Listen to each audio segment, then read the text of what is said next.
Pliny has been asked by this man Baebius Macaire to give him a list of his uncle's books, and his uncle indeed has been a very prolific writer. But after the sort of catalogue of the 7 particular works, it segues into an account of Pliny the Elder's lifestyle, which is actually not what Baebius Macaire had asked for. But as often in these letters, you get a kind of convenient hook which allows Pliny the Younger to introduce slightly different subject matter. The letter is one which celebrates, I think, Pliny the Elder's extraordinary qualities, and he's in many ways he's a general type of person who's being held up as a positive, very positive example of how a Roman ideally should go about his life. So he's incredibly industrious. He has a busy career as a lawyer. He's extremely hard-working. He starts work at midnight, for example.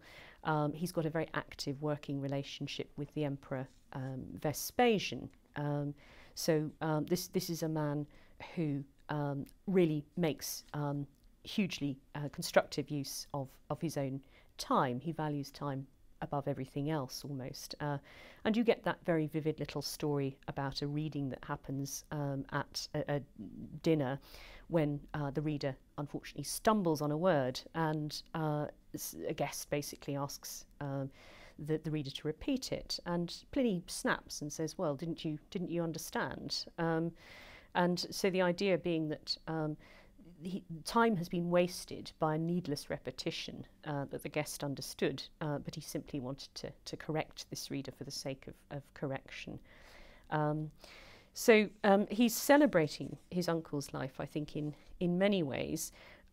He's also comparing his own life with his uncle. You feel that there might be a bit of an inferiority complex in play here, and the incredibly sort of self-effacing things that Pliny the Younger says at the end of the letter, I think, is quite revealing. He calls himself somebody who's dedicated to sleep and laziness in comparison with his uncle, which is obviously not true.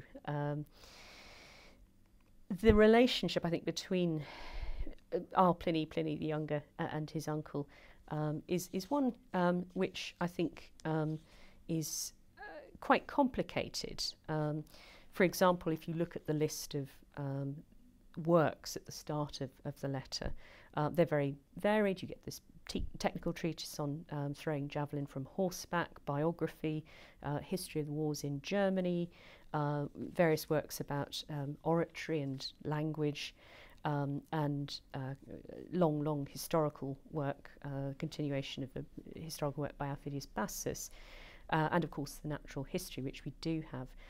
But it does seem conspicuous that Pliny the Younger has avoided those sorts of genres. He's decided not to write history. He doesn't want to tread on his uncle's toes, I think, in terms of their literary legacy. So he feels perhaps a little bit daunted by the sheer productivity of his uncle, and he regards him as very much a phenomenon, and some of the Latin reflects this as well, miraris and magis miraberis.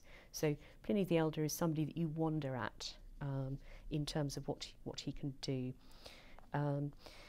It may be that Pliny the Younger doesn't necessarily approve wholeheartedly of this incredibly dedicated work ethic. There's another letter in the collection, 3.1, about a man called Vestricius Spurina, who has a productive lifestyle, but he's kinder to his friends. Vestricius would never have snapped at his friend at dinner for mispronouncing a word. So there may be somewhere underneath this a bit of unease in the relationship between Pliny the Younger and Pliny the Elder.